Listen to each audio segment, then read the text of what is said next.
Well, hello there. Let's talk about capitalism. Next section of this unit. Okay, capitalism is an economic system based on a free market. Now, a free market is basically a market, so where people are going to be buying and selling. Okay, not like a market where you go and you buy, like, here's where you buy your groceries. Okay, you go over here. You can go buy like the carpets over here and buy all this other stuff in different sections. Okay, a market is just going to be anyone, all buyers and sellers. So everyone in the country who's buying and selling anything is going to be a part of this market.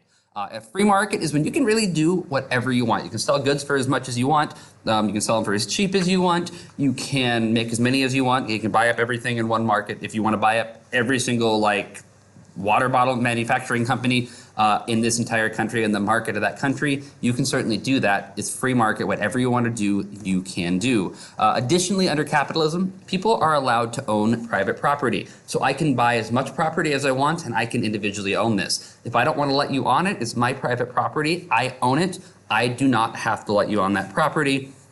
And prices are going to be determined by supply and demand. So this is going to be happening by, you're going to have to find a price. Okay, if I'm a supplier, and I'm going to be producing a certain good. Okay, if I'm going to be making something, I'm going to want to sell that for as much money as possible because I'm going to make the most amount of money back. However, there's a demand in case people want to buy something, and everyone's not going to buy something that's super, super expensive.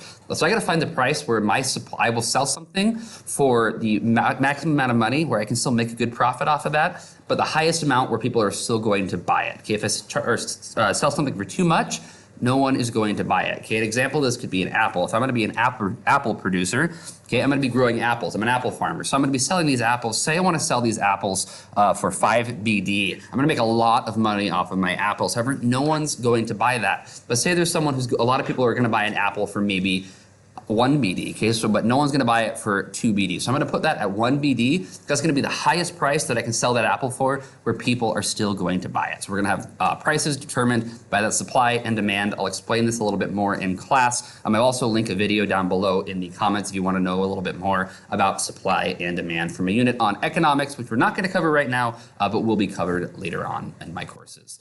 Next, we're going to talk about Adam Smith. Okay, Adam Smith is incredibly important. You need to know who Adam Smith is. He wrote a book called The Wealth of Nations in 1776. This is probably one of the most influential books in world history, with the exception of the Bible, especially talking about European history at least. Western history is this book. Okay, Wealth of Nations, 1776 by Adam Smith. You need to know that. Get that through your head. Adam Smith, Wealth of Nations, 1776. This book outlines the theory of capitalism, okay? In this book, he talks about his theory of laissez-faire. Laissez-faire is this belief that the government or the economy should not be ruled by the government. The government should not be telling businesses, producers, how to produce stuff, how they should sell stuff. Okay, laissez-faire is like this invisible hand letting this stuff kind of run and go. The best way I'm going to explain this, okay, is laissez-faire. You got some parents or something, okay?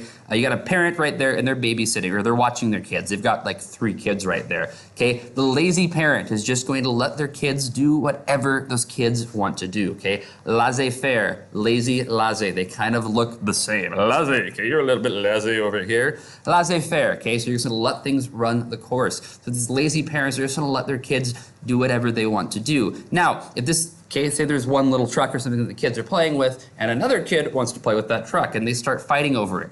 A lazy parent, laissez-faire parent, is just going to let the kids figure it out. Now, this even means if one of the kids goes and grabs a bat and starts hitting the other kid over the head with it to play with the truck, so be it, okay? Let the kids do what the kids are going to do. Let the businesses do what the businesses are going to do. The government is not going to intervene. So in my analogy right through there, the kids playing with the truck are going to be the producers, the people in the marketplace, okay? And the government is going to be symbolizing the parents, right, in that instance, okay? So the laissez-faire government or laissez-faire theory in economics is the government doesn't really tell us what to do. You just do what you're going to be doing. And self-interest is going to make the economy grow. Everyone wants to have the most amount of money, okay? No one really wants to just be poor. If you could have a way of trying to make money, you're going to want to make money. So they're going to be trying to do this as well. So they believe that self-interest is going to make the economy grow. For example, if you're going to form diet pills, okay, there's 2 companies, company A, company B. Now, company A, when it comes to making their diet pill, has a very healthy diet pill. You take it, you lose a little bit amount of weight over a long period of time, okay? And you sell it for a higher price. Compared to company B, which has a diet pill that you sell for super cheap, you lose a lot of weight really, really fast. It is cheaper, okay? So which of those two diet pills, if you want a diet pill, are you going to be taking? Company A that's going to take longer and cost more money, or company B that's going to be cheaper and not cost quite, or not take as long? Of course you're going to buy company B's pill. Now, company B's pill is actually a tapeworm, so it's a parasite that goes inside of you. When you eat that parasite, take their pill, you're going to start getting sick, which is the reason you are losing weight quickly. Now, the company could be doing that, but it's not in their best self-interest, because if you figure that out, are you going to buy company A's pill that is slower and costs more, or company B's pill that is cheaper and faster, but is also not good for you? You're going to buy company A's pill. This is exactly what's talking about in self-interest. Company B is not going to do that because over time, people are going to find out about the poor quality product they're producing, and they're not going to buy that product, meaning they're going to go out of business. They don't want to do that. So the self-interest, you're going to do whatever you can to try to benefit yourself, make the most amount of money possible. That is laissez-faire capitalism going for you right there. Adam Smith, Wealth of Nations, 1776. Again, supply and demand video linked down below. Have any questions, comment? Otherwise, good luck.